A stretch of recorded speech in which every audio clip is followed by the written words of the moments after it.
embeera gye twalimu teyali nnungi. Twalina emboozi ze tunyumya nga tezisaanidde. Nze we namulaba already oba osobola okumanya bulamu ki bw'otambuliramu mu mwoyo. Oba toteredde teri ajja kugamba nti wano tutambula bulungi.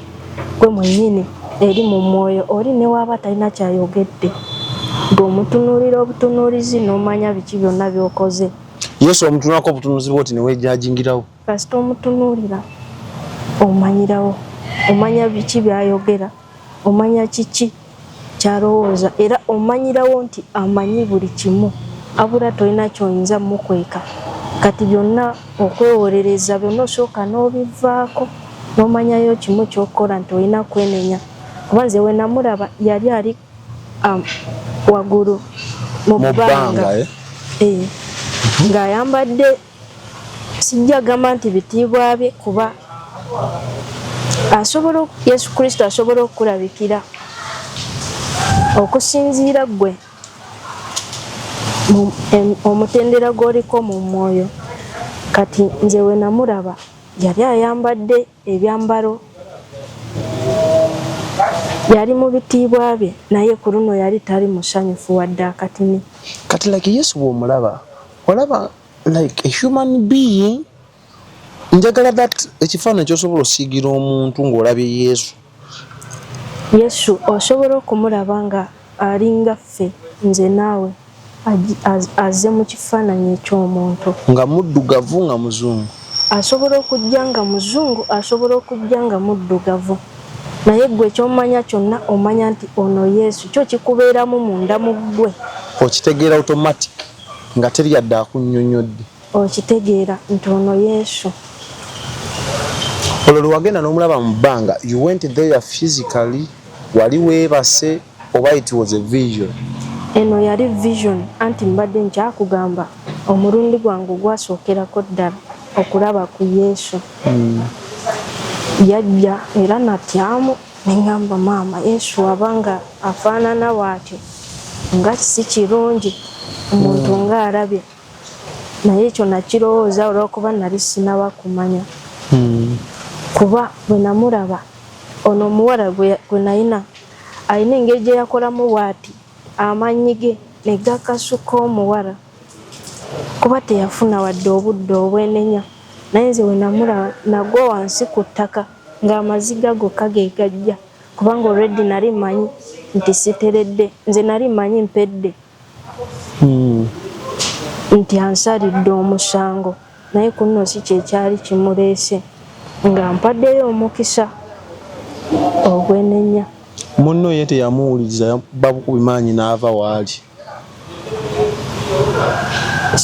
Saamanya nnyo lwaki oli yali bw'ato naye nga we nkunyonyodde mu kusooka nti kisinziira ggwe omutima gwo ky'oyagala. Twali babiri naye oli baamukasuka era yaddukawo teyalinda byakwenenya. Naye nange sigamba nti gaali maanyi gange abula neeraba bulabe nga ngudde wansi nsaba nsonyiwa Mukama era yansonyiwa kuba we nakoma. Talina kyeyakugambako olwo olunaku? Talina kyeyangamba. Just gwe weetonda n'amaana adisappearing. Nze we namulaba namanya nti alina kya message gyampadde ng'ayagala nenenye kubanga obudde tetubulina buli lunaku. Wali weebase? Nali neebase. Bwe wadde engulu olina bye wanyumizaako ekyo ekintu? Abula saatera nnyo okunyumiza abantu era sinyumiza bantu bintu byange abula nayinanga peeni nga nsobola obiwandiika. Lwaki otyonyumiza otya okuyita omulalu? Anti kisinziira waliwo gojja onyumiza nga tajja bitegeera era nze nkimanyi ndi kunyumiza abantu abangi naye waliwo oyo ajja osobola obitegeera. Nze nkulabikira nga abitegeera?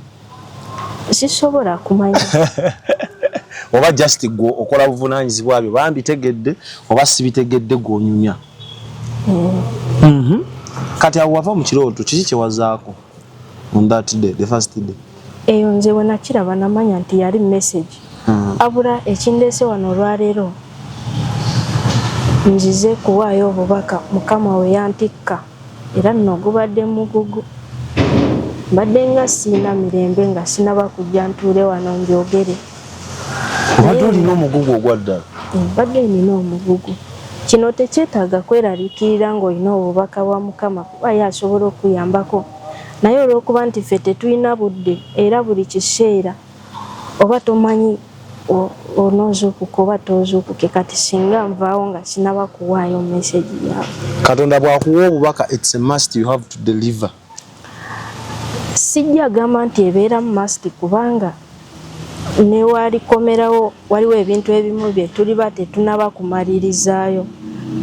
Naye ggwe kikukakatako okutambula mu kkubo ettuufu oba n'okola by'oteekerwa okukola ng'obudde obuyina. Kyanaku nnyo okubeera n'obudde naye n'otobukozesa nga bwe wandibukozesezza. Kati ogenda kuwoza ki? Ogenda kunnyonnyola ki? Saafuna budde. Nali neebase, nali nkola ki? Nali mu nnimiro. Ekyo nange kyembadde nga neewala. Kati wakomyewo mu Uganda ne Expo yino weeri, akakisa kaako we kali Katonda yakugambye tugamba ki? Njagala kubuulira ggwe eri eyampuliriza nga omutima gwo guyayaanira okubeera ng'osaanidde mu maaso ga Mukama era ekyo ekintu kye kisingayo obukulu. Tugenda kukola byonna kubanga ffe tuli ku nsi, naye waliwo ekintu ekisingirayo ddala okuba ekikulu, okuba nti ggwe akaseera ko we kanaba katuukidde ogenda kubeera mwetegefu. Ekyo kye kisingayo obukulu. Naye nze nzize wano okugamba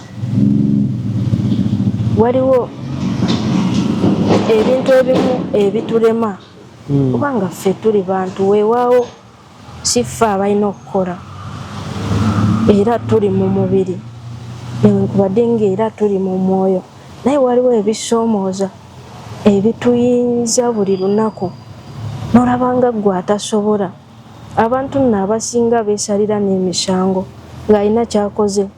Ngamba nno Omukristaayo ku kino tebiriimu nti simanya mulokole kuba osobola okubeera omulokole naye nga si by'oliko.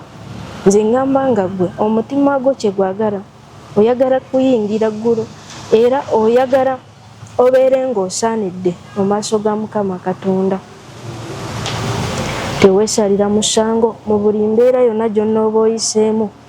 Oba ki? Buno si bwe budde bwa kwesalira musango, si bwe budde bwa kukungubaga. Ne bw'oba olina ky'ofunyeeyo nga kikusoomoozezza, manya nti ffe tuba tulwanaganya n'ekibi era kye kisingayo tuwangula. Ffenna tukimanyi nti ekibi ye Sitaani mwennyini, naye okukiwangula olina okubeera mu maaso ga Mukama, tolina ogenda kiwangulira walala. Kati nze njogerako n'oyo ng'agezaako buli lunaku buli kiseera naye nga oluusi bimulema. Togwa, todda mabega, tokivaako. Buno obudde bubi nnyo era Sitaani asituse nnyo okulwanisa ggwe.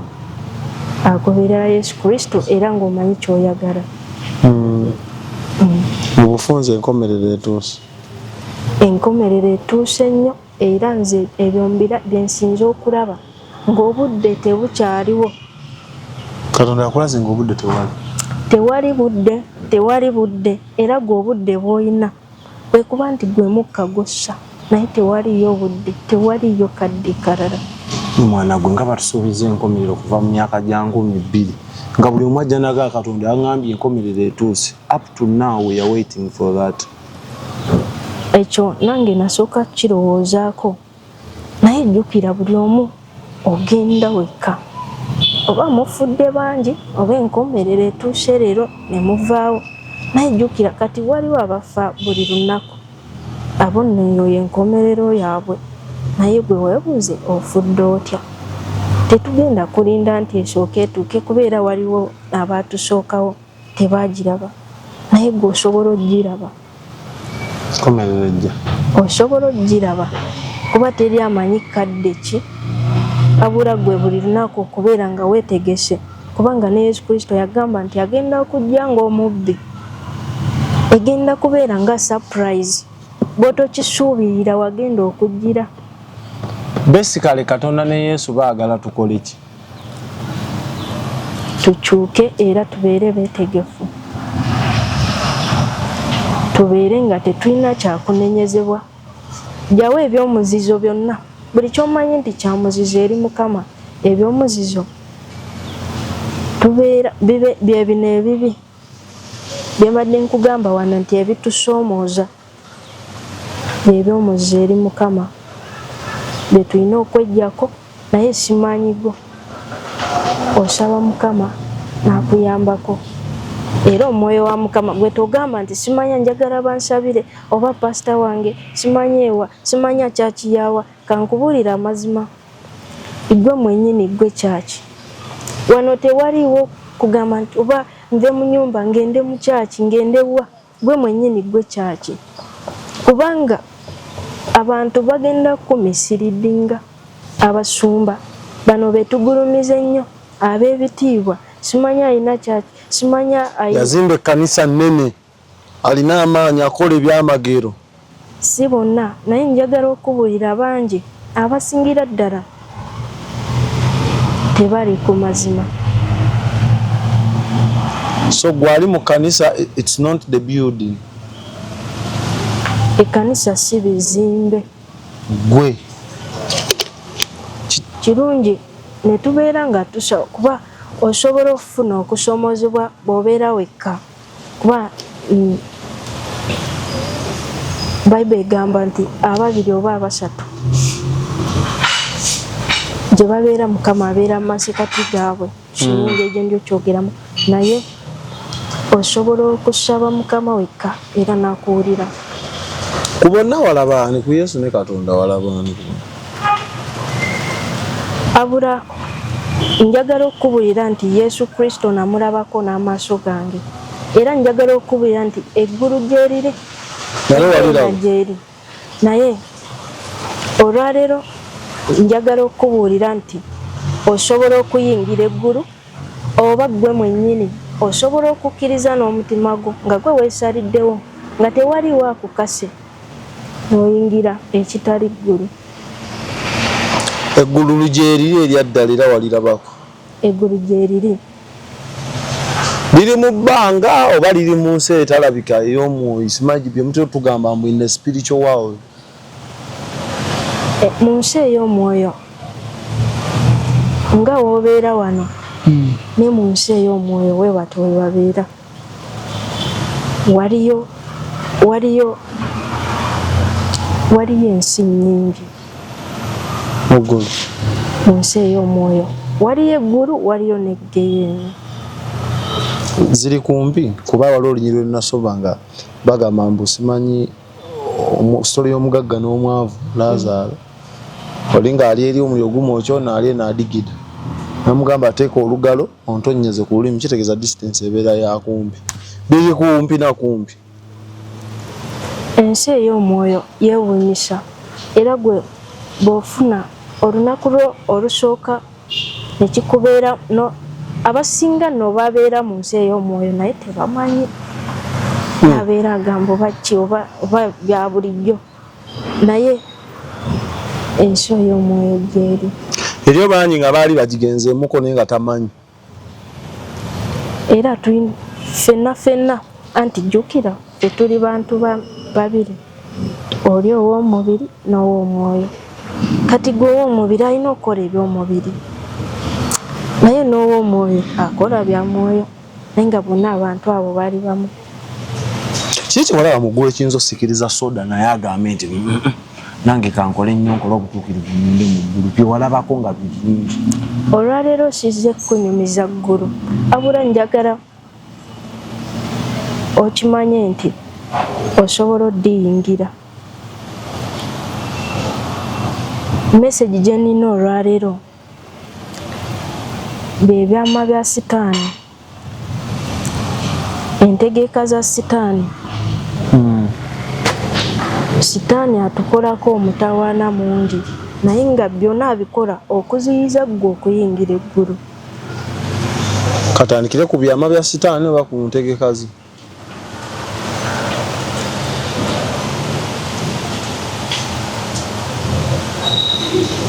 Kyali tubuulira ku byama bya sitaani.